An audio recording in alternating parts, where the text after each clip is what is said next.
Hi friends, it's Mrs. M. Today we're going to read The Lizard That Followed Me Home, written by Kate Allen and illustrated by Jim Harris.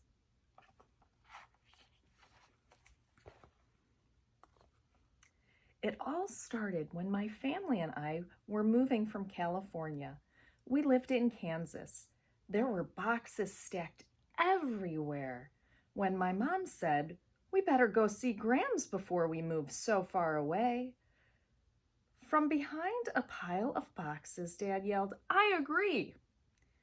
And I answered, "Yes." That's why, as soon as we finished packing all of our belongings, we flew to Florida to see my grandmother.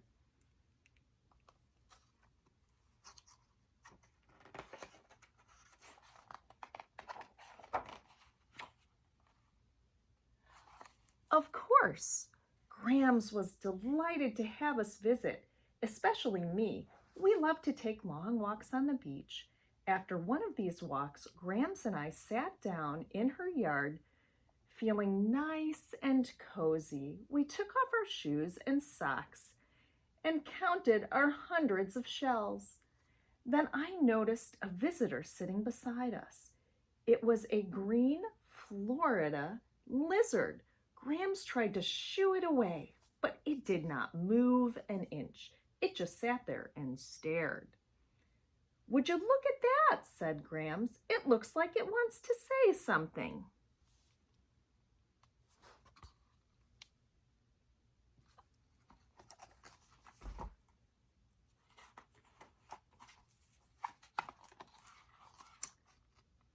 But of course it couldn't. So it didn't talk, and we gathered up our shells, socks, and shoes and headed for the house. As we passed the laundry room, Gran suggested we throw our socks into the washing machine. We started it up and we went to lunch.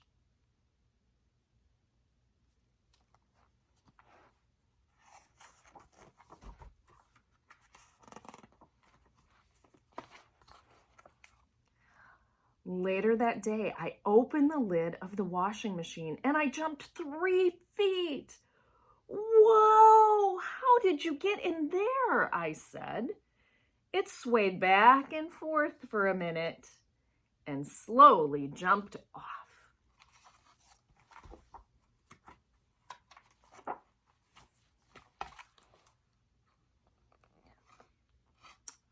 I finished putting the clothes from the washer into the dryer. As I walked away, something caught my eye. I turned around and there it was again. That green lizard was stuck on the window inside the dryer with clothes going all around it in every direction. I quickly stopped the dryer. I took the lizard out. "You silly lizard, go outside where you belong." But once again, it just stared at me.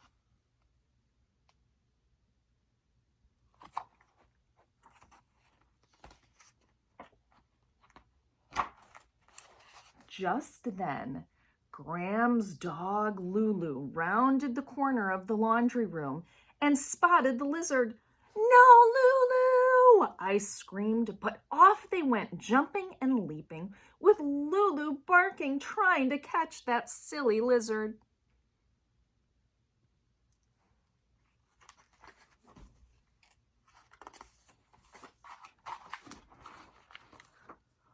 All over the house. It went up the stairs, over Graham's feet, and finally into a closet.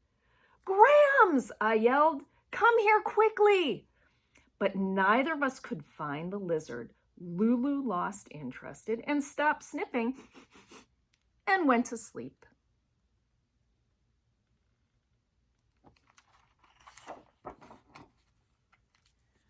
When it was time for us to leave, we were all very sad. Grams baked us delicious chocolate chip cookies, and she cried. "It's okay, Grams. We'll be back soon," I said with a hug. Mom asked her to come visit us in California. Holding on to Lulu, Grams said goodbye and blew kisses until I couldn't see her anymore. On the plane, traveling back to Kansas, I ate Graham's cookies and thought about what happened to the lizard. I decided it probably escaped through a window at Graham's house.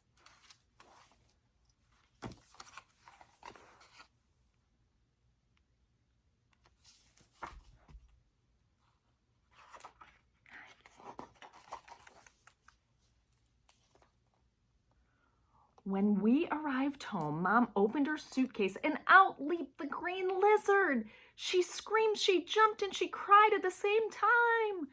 Dad came running. I started screaming too.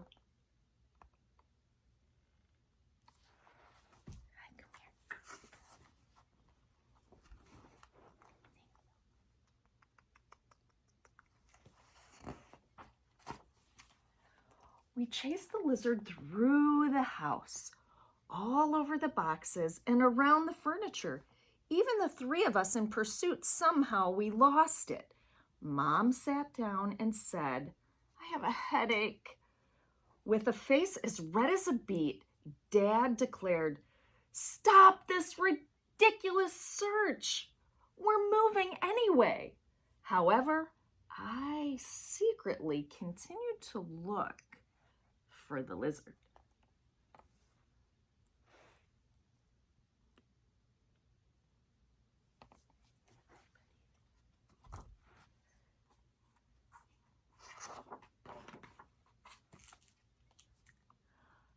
The next day, the moving men loaded everything we owned into the moving vans. Even with the house empty, I did not find the lizard anywhere. Dad was anxious and shouted, "Let's get this show on the road."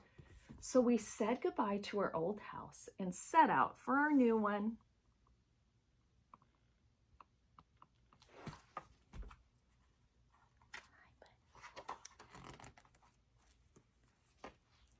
We arrived in California 5 days later.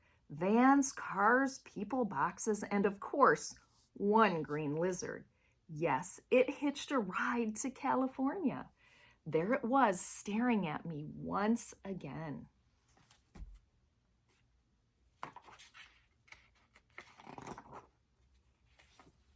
And do you know, now it lives in the garden in California. It still stares at me like it wants to say something. And if I'm very, very quiet, I believe I hear that Florida lizard telling all of the California lizard how it followed me home.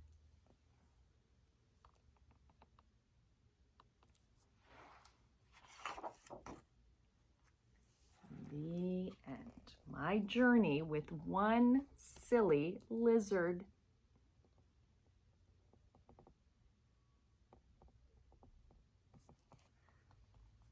A lizard can be scary at first. It looks strange and it moves quickly. Many live in my garden and scamper among my shrubs, trees, and wood piles.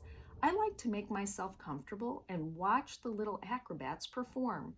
The routines include parachuting, push-ups, head bobbing, and tongue licking. Exceptionally good listeners, lizards make great friends. One particular lizard loves to tease my dog Ziggy. For hours, the two play find and catch, and I'm glad Ziggy can find but never catch. As more and more land is developed, the lizard population is diminishing. A few states feel the need to protect the creatures. Besides playing a virtual role in our environment, the little reptiles provide richness, discovery, and fun to our own lives. I respect and love all my lizard friends. Kate. The end. Bye, everyone. See you soon.